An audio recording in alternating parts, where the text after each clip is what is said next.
Welcome back to round 4 of the Old Cranky Man Team Trios. Coming down the stretch here, we have, again, in the feature match area at the bottom of your screen, Ben playing Living End. And at the top is Sean playing 4-color Rhinos. It's Cascade versus Cascade here in round 4.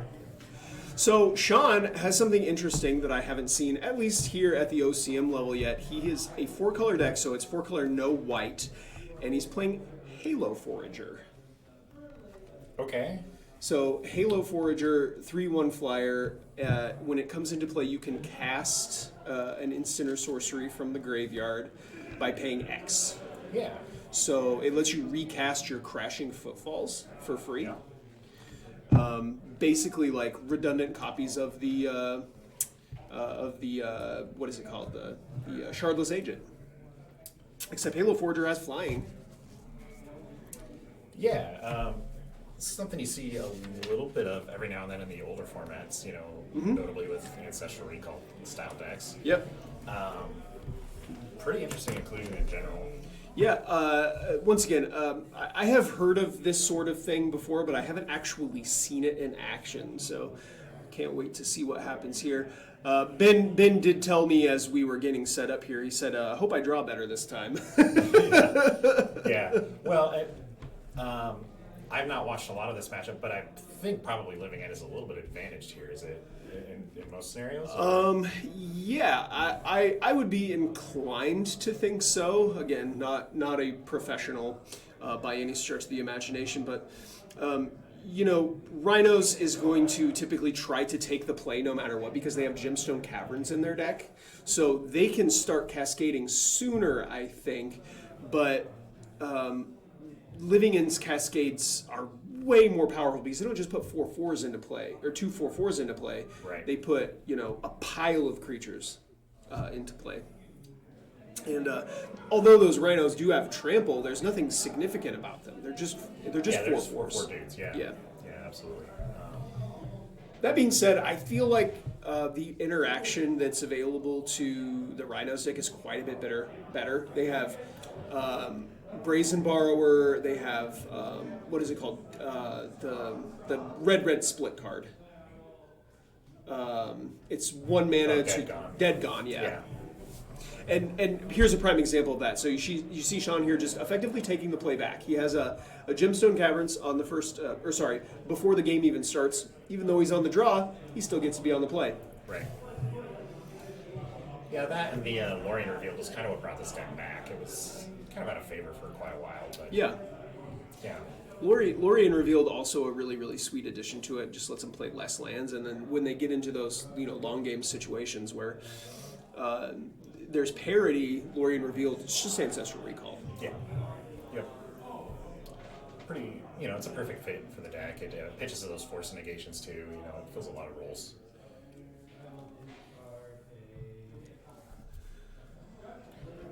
All right, so it looks like we're cycling the Oliphant here. Yep, there he is. Steam Vince to hand. Another mana. It's going to be another cycle. So we got 2 Curators in the yard and an Oliphant. Yeah, and Ben's got his 3rd land drop in the Steam Vents there, so it's going to take him down to 16, and he'll just pass. It does shock it in, though, sort of telegraphing the violent outburst, maybe. Yeah. Or he could just have 3 cyclers. You never know. Yeah. Part of the power not even power, the posturing in these decks is that Force of Negation does not work on your turn. So those instant speed cascade spells are so good. Yeah. And another thing that I hadn't considered is Ben is playing the 4 copies of Grief. Yeah. Which also gives him another really good tool to use in this sort of matchup.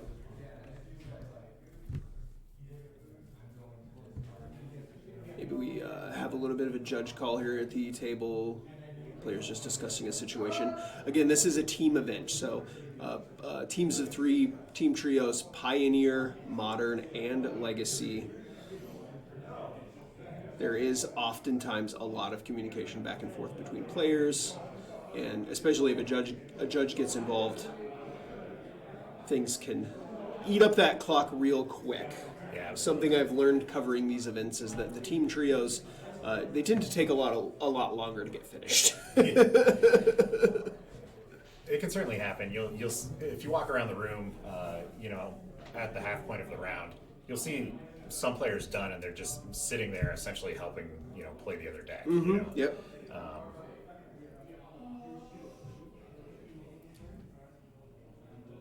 right, so you got a Street Wraith here now too. So it looks like maybe he was just on. I still have a bunch of cyclers. Yeah. Even if you could fire off that living end, why not make it even bigger? I mean, there's some credence to the fact that if we're doing it on Sean's turn, he cannot hardcast a Force of Negation right now. He has 2 lands. Correct. So might be right just to go for it. Seems unlikely he's going to answer 2 Curators and an Oliphant. Yeah, and now an Architects of Will, a Generous Ent, another Right. another Curator, a Street Wraith. Tons and tons of stuff in the graveyard. So did he just discard a Halo Forger to hand size? Looks like he did. Yeah. Oh, that's unfortunate. Yeah.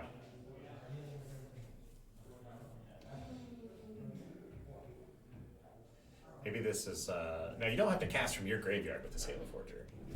Right, yes. I had not considered that. You could use Yeah. your opponent's living ends against them. Yeah.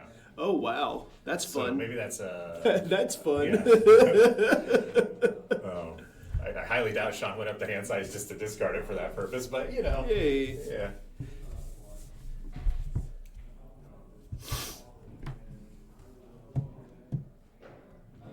Yeah, and it looks like Ben is just going to pass back after cycling that Architects of Will. Did Sean find the land? He did. So Breeding Pool is going to come into play. That's going to shock Sean down to 18, and we'll see what he's got. Is it going to be a Shardless Agent? It is a Shardless Agent. Sorry, there's a Sky Raisin in here. And it looks like it's going to resolve, so we'll go Cascading here, eventually finding a Crashing Footfalls. There it is, so 2/4/4 Rhinos coming. Yeah, these Cascade decks, it's kind of an interesting who blinks first sort of situation, Mm-hmm. Yep. The Living End also being able to take care of the Rhinos and the Shardless Agent is just such a clean answer. Right. Yeah, you were right in your initial assessment. I do think that the Living End deck is quite a bit advantaged here. A lot more than the Rakdos Scam deck, that is. Or better positioned against this deck than it was against the Rakdos Scam deck, rather.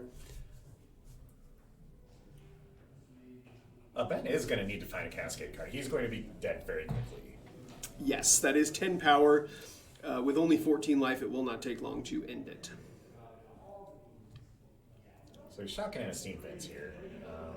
I'm just hardcasting. Hardcasting a Fury.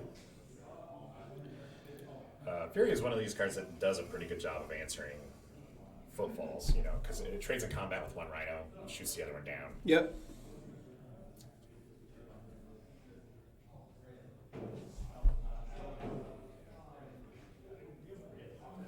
Yeah, Sean has got a handful of stuff there. I see 2 copies of Dead Gone, a Fire Ice, 2 copies of Force of Negation, and a what is that Cascade card called? The red-green one? Violent Outburst. Violent Outburst, yeah.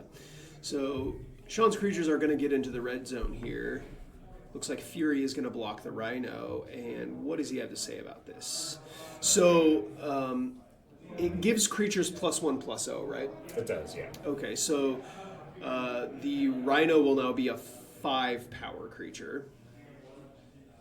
So it'll get to trample over for 2, and then the Shardless Agent will be 3 power. So Ben going to take 5 here and go down to 7. Fury's going to go away. Plus we got 2 more Rhinos. Yeah.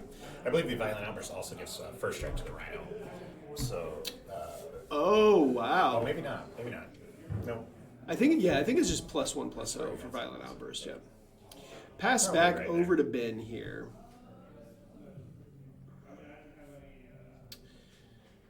What is it going to be? It is another Fury. Fury's going to come down and take care of one of those Rhinos, and we're right back in the same situation we were in last turn. Here is a Misty Rainforest, and Ben's going to pass things back over to Sean. Sean's going to untap. He's got his opponent's back right up against the wall. Yeah, I mean, Ben is mostly happy to trade these Furies off. I think so. Having the enter the battlefield effect come up when he might, living end. Not something he hates. Creatures in. Fury is going to block, and a Got the Dead Gone is going to put the Fury back to hand. So Ben is going to take 6 here. Yeah, that card is just so good with the trample creatures. Mm-hmm.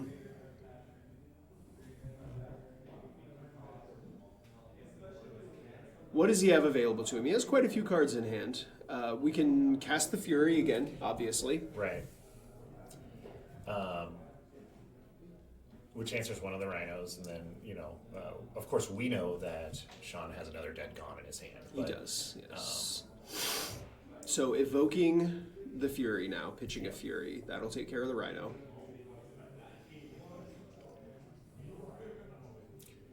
Both players doing a pretty good job of keeping their hands off the camera.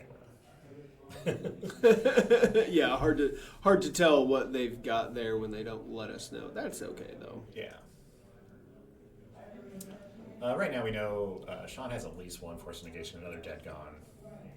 I believe he has a Fire Ice, 2 copies of Force of Negation that we know about. So Force of Negation will make quick work of a Cascade spell. Even if it is the Shardless Agent, it will he'll get to counter the Living End itself. So it looks like it's going to be a violent outburst here. So Ben's going to go Cascading. There is a Living End. We're just going fire. Oh, okay. I hadn't thought about that. So Fire is going to pick up the game here for Sean. These players are going to start sideboarding, and we'll be back in just a few minutes.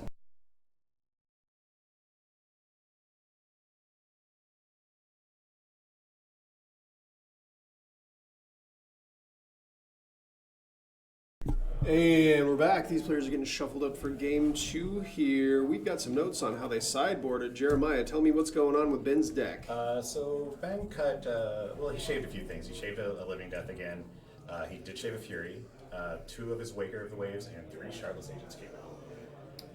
Interesting.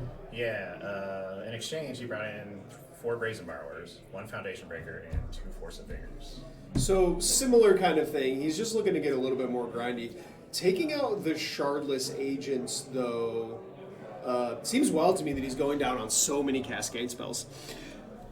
Yeah, there was a lot of discussion between him and his teammates, and they were pretty unsure how to sideboard for the matchup. The Halo Forger was kind of throwing him off, too. And so I think he kind of just went with the shotgun approach, like, I know that Brazen Borrow answers a number of problematic permanents. Does, yes. Same with the Foundation Breaker and the Force. He's not sure if Chalice or Graveyard, or, what's happening over there. So. Sure. Interesting. As far as Sean is concerned, we took out 4 copies of Dead and Gone and 2 copies of Fury and brought in 4 Endurance and 2 Pauper All-Star Pulse of Marasa. Oh, nice. This is not something that I have, again, here, Sean, taking the play with the Gemstone Caverns. Yep. So Pulse of Marasa is not something that I've ever seen out of the sideboard of Rhinos before. I have not seen it either. So gaining 6 life, huge thing, but also you can put a land or a creature into a graveyard into hand from a graveyard. So you can target your opponent's creature with it, and I'm wondering if that's not what we're doing here. So you put your opponent's creature back into their hand, and then you gain 6 life. Yeah, I don't know if they would be. It seems pretty deep. I'm just having a hard time figuring out what the Pulse of Marasa is for. That one is a little bit strange. I mean, it kind of lets you grind. Like, you can just get your fetch land back, gain 6 life, and then it ensures you another land drop. Right, exactly. he must have a reason. I don't know what it is. Maybe it's just to get back your Furies over and over, your Endurances. Oh, okay. Getting Fury back over and over again is very, very appealing, but he cut 2 of the Furies. Right. Yeah, I don't know. I just don't. Maybe maybe he kept his Shardless agents in and just values being able to continue to cascade. I don't. Sure. know Well, exactly with the endurances in the deck, you can recycle your Rhinos. Right. Put them back in the bottom of your deck so you can keep playing them again here. So a turn 1 Grief from Ben looks like it's going to reveal 2 copies of Endurance, a Violent Outburst, a Crashing Footfalls, and a Misty Rainforest. Yeah, goes directly for the Cascade card. Yep, Violent Outburst is going to go away. Fetchland is going to get cracked. Already in Ben's graveyard, we have a Curator of Mysteries, a Street Wraith, and an Architect's Will now, in addition to the Grief.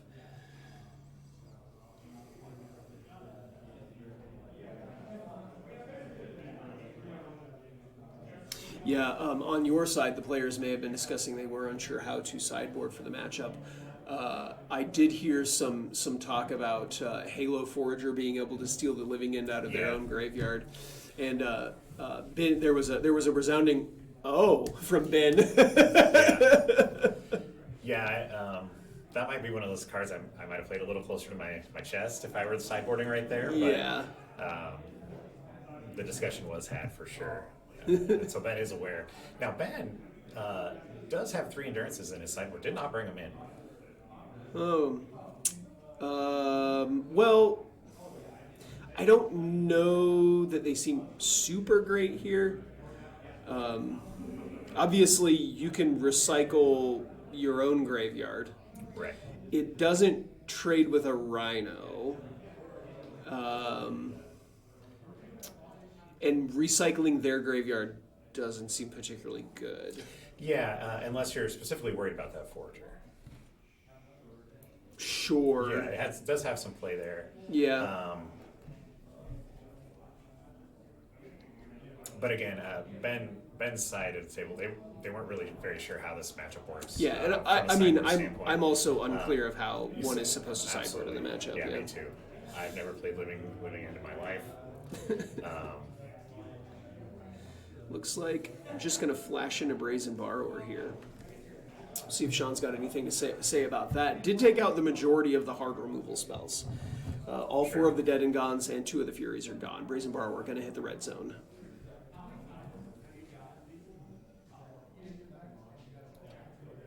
Yeah, these kind of interactions, with the Brazen Borrower are likely the reason why he's bringing them in a lot of these matchups. Mm-hmm. They're just one of these catch-all cards, and they just can get some damage in. Yeah, my sad girls Vendilion clique don't get any love anymore. Yeah. Yeah, that one has definitely fallen to the wayside. But a lot of new fairies getting printed, Hey. You never know. Looks like an Endurance is going to get flashed in here. Ben's going to respond. So here is a Violent Outburst.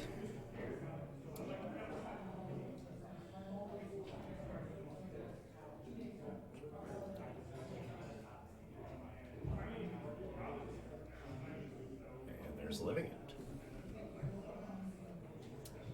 And Sean is going to respond by pitching another Endurance.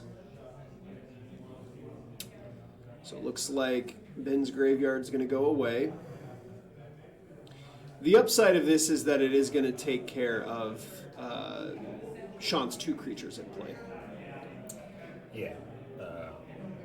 Will even with a 3/4, to an empty board. Yeah. But a lot of game there. That's not a ton of pressure. Yeah. So the Endurance that was in the graveyard, having just been sacrificed due to the evoke, does get to come back. Yep.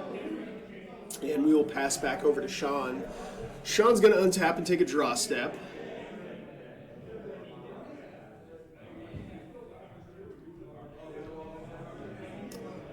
And Endurance in. Ben down to just 11 now. Going to untap and draw.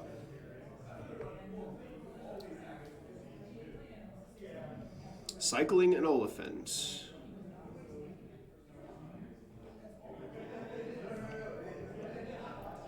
I'm curious if Sean does have the, the force of negation in hand. He picked a good spot on his turn, or on Ben's turn. Ben's turn, yeah. To try to fight over that. It kind of feels like maybe he does have the force in his hands. Yeah.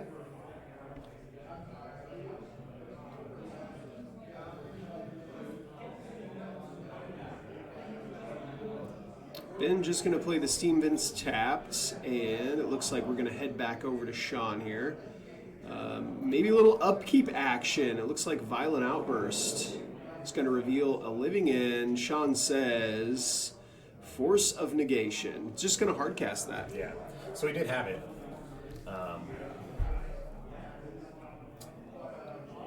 It's unclear. So, that's the second Violent Outburst, and we know that Ben cut 3 copies of Shardless Agent. Yeah.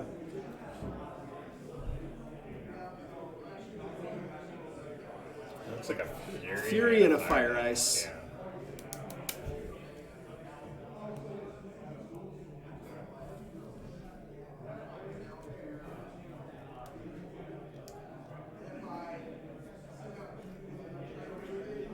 Yeah. It would be a really good time for Ben to draw another one of those Cascade spells. Yeah. Sean is basically shields down at this point. The Fire Ice and the Fury obviously going to be able to take care of some things, but only at sorcery speed. Yeah, and even though Ben doesn't have a lot of creatures in his graveyard, the ones that he have pack quite a bit of punch. Like that Oliphant will put out a lot of damage. Yeah, it will. 100%. Hardcast Fury, that sounds fine too. Yeah. That's going to take care of this Endurance, and then we will head back over to Sean. Yeah, Sean would need a land to hardcast his, which he draws right away. Yes. In typical Magic the Gathering fashion. We are getting to a point where Living In looks like it will be okay for Sean too. Sean's got quite a few creatures in the graveyard at this point. If you recall, Sean did sideboard out 2 copies of his Fury. Right. In favor of Pulse of Marasa, and now I'm wondering if the Furies wouldn't be better if they were in the main deck, just because they make your opponent's Living In look worse. Yeah, there's always a little bit of counterplay there to what do you think your opponent is sideboarding, and things like that. Yeah.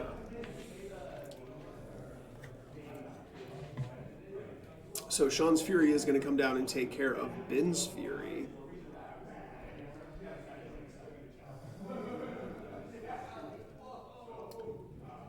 It's going to be 3 mana. There we go. And it is a Shardless Agent, so good. I'm glad he found it. I would have been sad if we didn't get to Living In again. So the only card left remaining in Sean's hand is the Fire Ice, right? Correct, yeah. Okay. All right, we've got a game. Let's go. Please tell me that there's a copy of Living End in the deck. There is. There definitely is. But he did shave one. There it is. All right. So I did see a second Shardless Agent there. So maybe he tucked one back in after I walked away. Oh, okay. Fair enough. All right. The creatures that are in play are going to go away. Yeah. So that Shardless Agent should not be in play. Oh, no, the Shardless Agent doesn't resolve until after the Living End is finished. So he gets to keep the Shardless Agent. That's nice. All right, and then the Endurance is going to come back into play. I would imagine that's going to target Ben, although I think his graveyard is mostly gone at this point. Yeah. And this is a lot of damage on the board. It is, yes. So this Oliphant, when it attacks, will pump another creature, and it is a trampler. So perfect. Lorien Revealed going to get hard cast here. So what will be able to pull Sean out of this? Fury seems good. If he still has that copy of Halo Forger, but he's not, He does have the requisite black mana in play, so he would be able to cast it if he had it. Yeah, Halo Forger, very interesting. I hope we get to see it do something before the end of this game. Yeah. If anything, it disrupted the sideboard strategy of the other team. Yeah. It did a little something. 100%.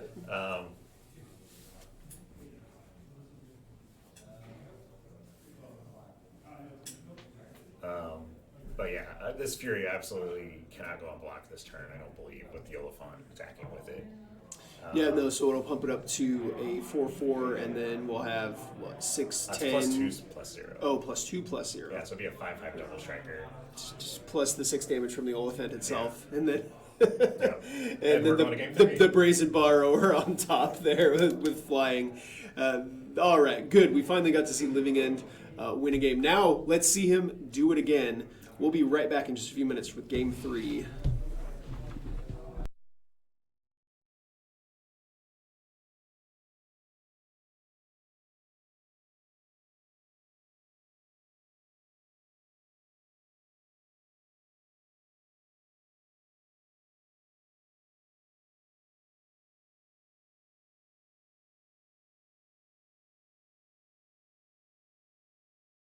And we're back with game 3. I believe both players have mulliganed. If I was watching, Yeah. I don't know. Maybe I wasn't watching. So Ben, did he change anything in his sideboard? He did. He actually cut the 4 Brazen Borrowers out. Okay. And then brought in 3 Subtleties and brought that Fury back in. Okay. Yep, that makes sense. Yeah. So the subtlety. You said he brought in a subtlety? 3. 3 subtleties. 3 Subtleties. Yeah. So those take care of the Endurance. shardless agent. Oh, they're for the endurances. Yeah, Yes. I think it's so that he can fight on his Cascade turns. Yes. The Okay. endurance. All right. I was just Yeah. thinking about the shardless agent. I hadn't considered the endurances. Yeah, that makes a lot of sense. And when I consider, the subtlety, maybe that's the way that Sean was expecting him to sideboard, and that was why he had those game 2 Pulsarosses, so that he could really fight hard over the endurance cards. Yeah. Okay. Now it all makes sense. Yeah. Player's just going to exchange land drops here on the first turn of this game.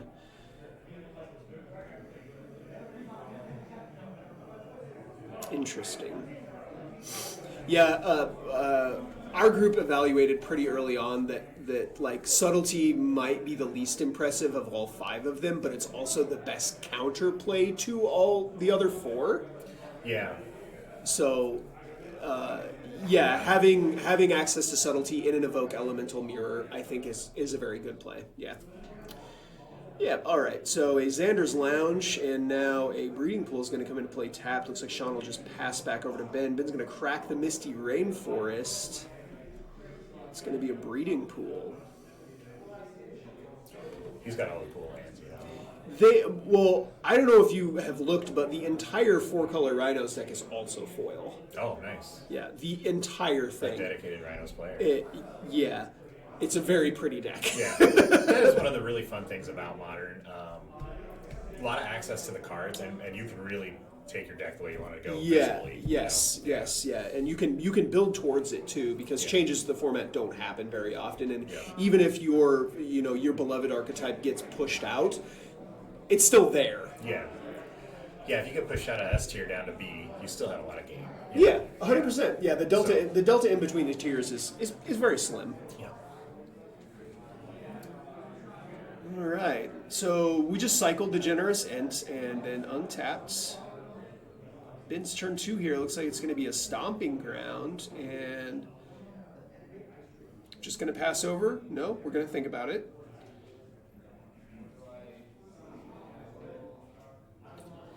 Yeah, if we pause to think, a lot of times it feels like that means there's a grief maybe involved, because almost everything else Ben can do, he can do At instant speed on Sean's turn. or yeah.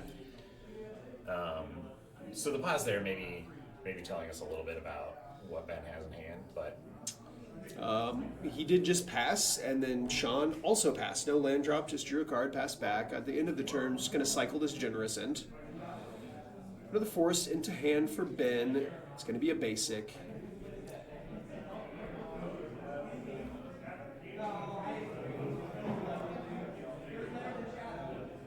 So this is where it gets sort of interesting. The Living End player maybe wants to be the second person to cascade a little bit more than the Rhino player does. And why is that, do you think? Well, because if you let the Rhinos, player cascade first, you can just come and sweep up the Rhinos, you know. Oh yeah, that's a very good point. Yeah, your living end will take care of their productive turn, and then Right. you have your productive turn. And the Rhinos players have so many cards in hand. I see a Violent Outburst, Force of Negation, a Crashing Footfalls. So many cards in hand. Looks like a Violent Outburst is going to be here on the end step. Yeah.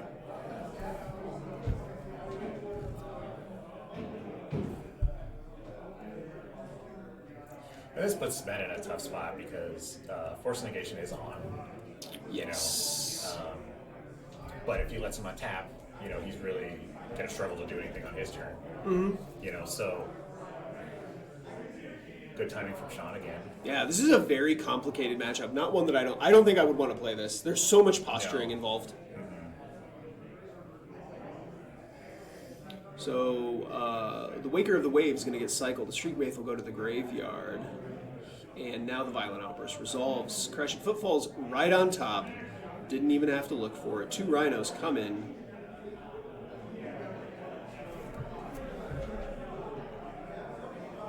And now Sean will untap.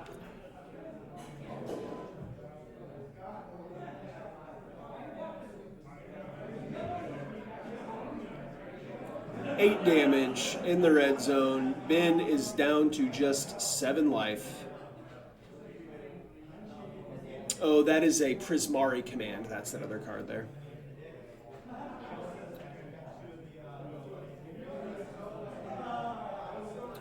That's an interesting twist. Is that a normal Rhinos card, Prismari? Prismari command, normal Rhinos card. I don't know the answer to the question. Yeah, it was when creativity was around, it was getting some play, but I did not realize it made it over into Rhinos. Yeah, so the modes on that are Faithless Looting, Shatter, Make a Treasure Token, and what is the last mode? Shock?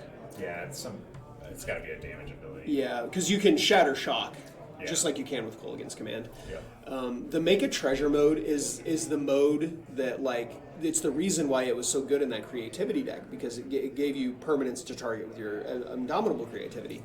Right. But, I wish that mode was Spell Pierce so many times. a little bit more on the is it charm side of Yeah, please. the equation, for sure.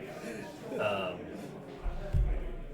card kind of reminds me of the Eldrazi counterspell, where you can put a 0/1 into play. Warping Whale. Yeah. Yeah. There you go. Yeah, I've cast that a few times. Exile target creature with power or toughness 1 or less. Yeah. Make a 0/1 or counter target sorcery spell. It's a great gotcha. Yes, it is. Yeah, it's one of those mana type feeling, gotcha spells. Yeah. So now we have, the Sky Raisin is now on the Rhino token. Yeah, and Sean has assembled the council in order to navigate this game. The council. The Council of Rhinos. So. I believe this grief is on the stack here. Been evoked, and it looks like we're going to respond with an endurance. Yeah, so we can't see Sean or Ben's hand, but Here is the subtlety. yeah, it's pretty clear that he's getting ready to fight over a cascade spell. Yes, 100%.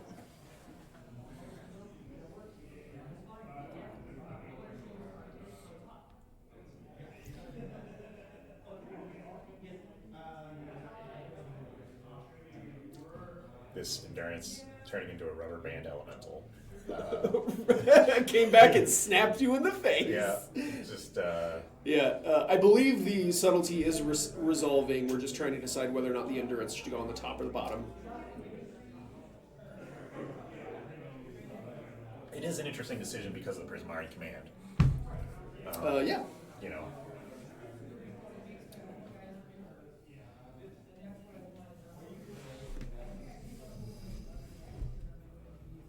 It looks like a Lorien revealed, a Force of Negation. Not sure what that. Oh, what is that last card? Is it a Halo Forager? I can't tell what that last card is. Prismari Command, Force of Negation. The last card is a Lorien revealed. Yeah, I'm not sure what that middle card is, but if it's not a green card, that's probably where this discussion is going with the endurance. We're not going to be able to draw it and evoke it, maybe. Yeah, it also can't hard cast it. Does not have double green. Right. Does have access maybe with the treasure.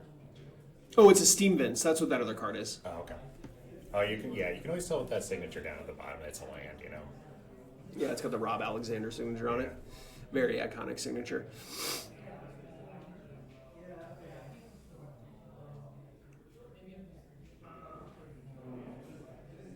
All right, revealing the hand now to the grief. What are you taking? It's hard to know without knowing what Ben's hand is. With the knowledge that you have to cascade here or die, probably the Force of Negation. But yeah, me too. I don't know that either one of these cards actually have any text right now.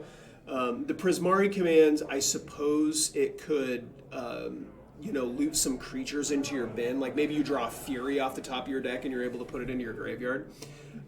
We already know that there's an Endurance there. Right. So maybe that's what they were tanking about is like, we'll put the Endurance on top, and then when the Living End resolves, or when the Living End gets cast, we can Prismari command to draw 2, discard 2. Yeah. And does go for the Force of Negation there. Yeah. And now. So, knowing the contents of the hand, we probably wait until the upkeep to, provided we have Violent Outburst. Right. If it's just a Shardless Agent, we won't have the option. We probably wait till the upkeep so that when he does, want to cast the Prismari command, he will have to do that right away. Although, you can use the Prismari command to make a treasure token, which then lets you cast the Endurance. It looks like it's just going to be a Shardless Agent. Yeah. If you wait to the upkeep, you run the risk that on the end step here he casts the Prismari command, finds the Endurance and the green card. And that's not a sequence you want to happen. Yep, you're right. Safe bet, sorcery speed. Living End coming. There's 2 generous ends, Waker of Waves, a Street Wraith, Grief. And, I didn't think about getting to Grief him again. And the Subtlety. This Living Death being a little shy here. There it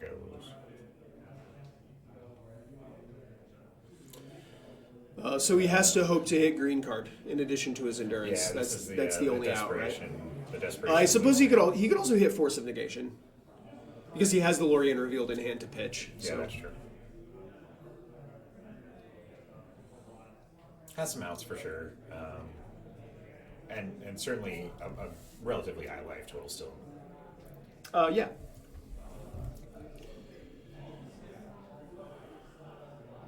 There's definitely enough power in the graveyard to just be lethal, though. I think, right? The ends are 6 power, so that's 12. Waker makes 19. Yeah, this is it's lethal. The ends are 5 seconds. What did he find? They cheered.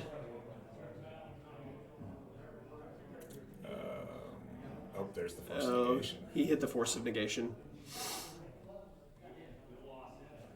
Yeah, that's why we cast the cards. So this should just be... Well, okay, so he gets a block with the Shardless Agent. Yep. So he'll go to 1. Yeah, so that does take care of the Living End.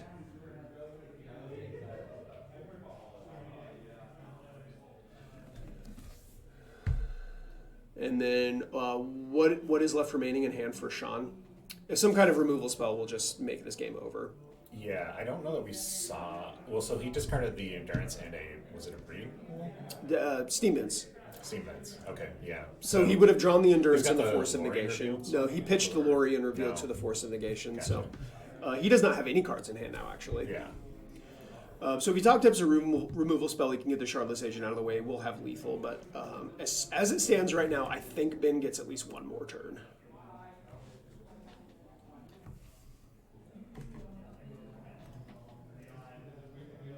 Yeah. Removal spell, Violent Outburst would actually kill him. Oh, that's true. Too. Yeah. Yep. Giving the creatures +1/+0. would certainly take care of business. All right, we're just going to pass back over to Sean here. Sean's going to take a draw step. What's it going to be? He's kind of sort of giving the hand gesture, am I dead? You know. Rhinos, red zone, block. Sean missing says a real Ben. opportunity to windmill a card.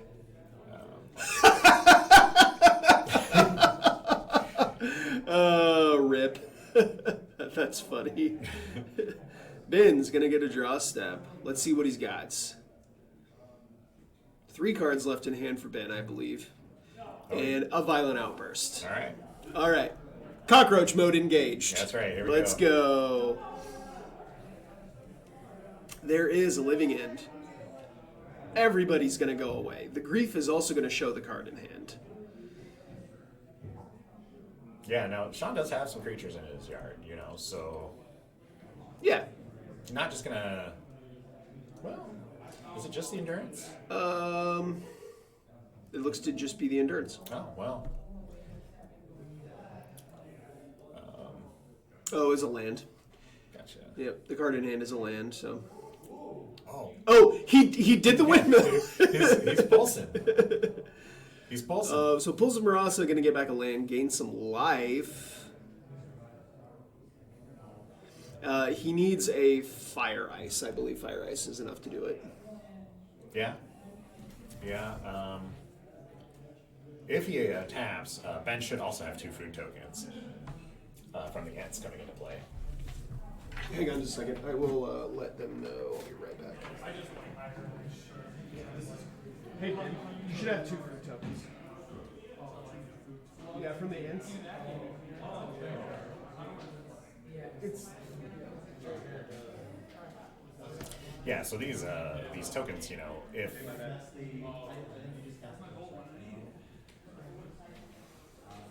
Yep. So it sounds like Ben did miss the trigger on those food tokens, so he does not get those. Oh, okay. Those would have been really nice insulation for Ben. Yeah, it would have been. You know, Absolutely. You know, he's got a lot of damage on board, but if Sean finds a way to live through this turn, he's going to wish he had those food tokens, I think. You know. Yeah. 100%. Do the Ints, they don't have trample, do they? They do not. They have forest walk or anything like reach. that? They have reach, that's what Yeah. they have. The Street Wraith has swamp walk, which Sean does have a swamp. Subtlety has flying, and then Grief has menace. So he would be able to be actively attacking while holding back blockers. Yeah. And the Waker is giving Sean's creatures -1/-0. Oh, I thought I gave your own creatures -1/-0. I think it's your opponent's. Interesting. But I could be wrong. I don't play a lot of Waker of the Waves. I'm going to be honest. But with what it is, yeah, it's your opponent's control. Your opponent's creatures. Okay. Nice. All right, so we are pulsing. Now, he loves Pulse so much he has a signed copy. And I can... That's a card that I also love as a cockroach. So, have you ever played PEDH, Pauper EDH? I have, yeah. Pulse of Marasa is like one of the most messed up cards in that format because Yeah. if you can find your Pulse of Marasa and a way to keep casting it over and over and over again, it's basically just unbeatable. Yeah, like your mnemonic wall. Or, Yeah. Yeah. Yeah. There's no cards banned in Pauper EDH, are there?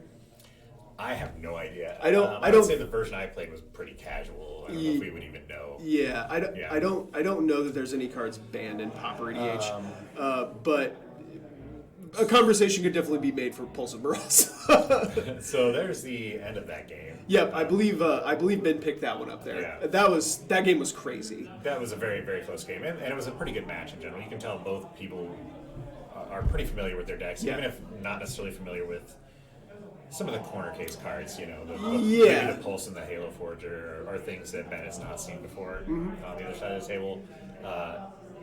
In a Rhinos deck specifically, you know. Yeah, and remember he sideboarded out 2 copies of Fury for those pulses, so Fury would have been pretty good in that spot, I think.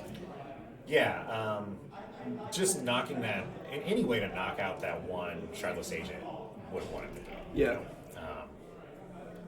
So, Alrighty, well that's going to do it for round 4. We'll be back with round 5 in just a little bit.